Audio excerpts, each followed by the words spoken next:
Bonjour, bienvenue dans cette mini-récup sur le chapitre Le Canada entre 1896 et 1945. Dans cette vidéo-ci, on va parler de la situation des Autochtones au Canada au début du 20e siècle et plus précisément du régime des pensionnats, des politiques envers les Autochtones et des populations inuites. Les pensionnats autochtones ont pour but d'assimiler les jeunes autochtones à la société canadienne. Est-ce que c'est vrai ou c'est faux? Eh bien, c'est vrai. Donc, le but des pensionnats autochtones, comme on l'a vu dans le chapitre précédent lorsqu'on a parlé de la loi sur les Indiens, c'est d'assimiler les enfants autochtones à la société canadienne. Et pourquoi j'en parle là, puisqu'on en a déjà parlé? Eh bien, c'est parce qu'avec la colonisation de l'Ouest, il y a plusieurs pensionnats qui vont ouvrir sur cette portion du territoire. Donc, entre 1880 et 1930, la majorité des pensionnats autochtones qui vont ouvrir vont être dans l'Ouest canadien. Et là, comme on en a déjà parlé, on n'ira pas dans les détails, mais on va quand même refaire un petit rappel. Donc, les pensionnats autochtones au Canada, ce sont des endroits, des écoles où les jeunes enfants sont envoyés pour apprendre à vivre comme des Canadiens. Ça, c'est le but du gouvernement fédéral, mais ça va pas vraiment fonctionner. Toutefois, les jeunes qui fréquentent ces pensionnats-là vont vivre beaucoup de moments difficiles. Donc, premièrement, ils peuvent pas parler leur langue maternelle. Donc, ils doivent parler soit le français, soit l'anglais. Ils sont loin de leur famille également.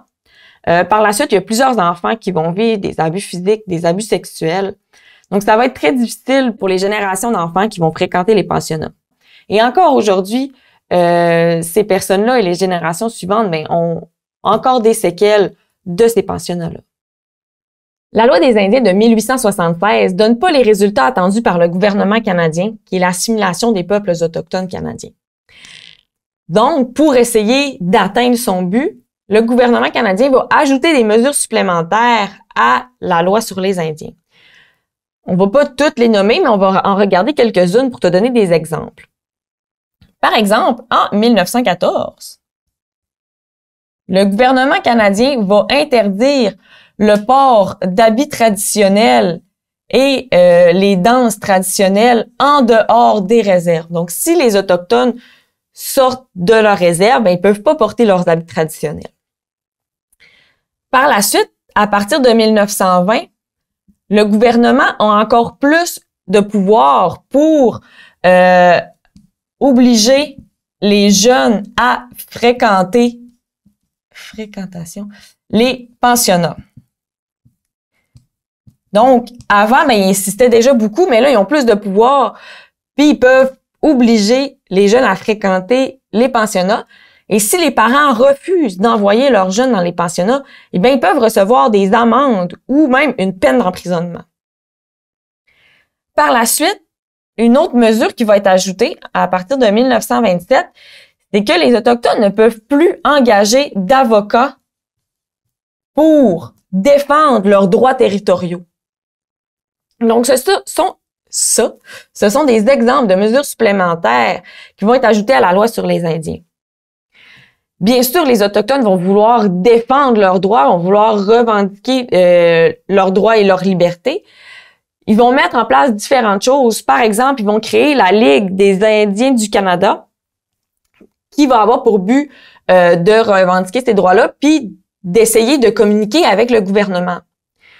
Toutefois, le ministère des Affaires indiennes du gouvernement, il va refuser de collaborer avec la Ligue. Fait que c'est sûr que ça va être malheureusement difficile pour les Autochtones par la suite d'essayer de faire changer les choses. Les contacts entre les Canadiens et les populations inuites vont se faire plus tard qu'avec les autres nations autochtones du Canada, tout simplement parce que les populations inuites vivent plus au nord. Toutefois, au début des années 1900, les contacts vont être de plus en plus fréquents.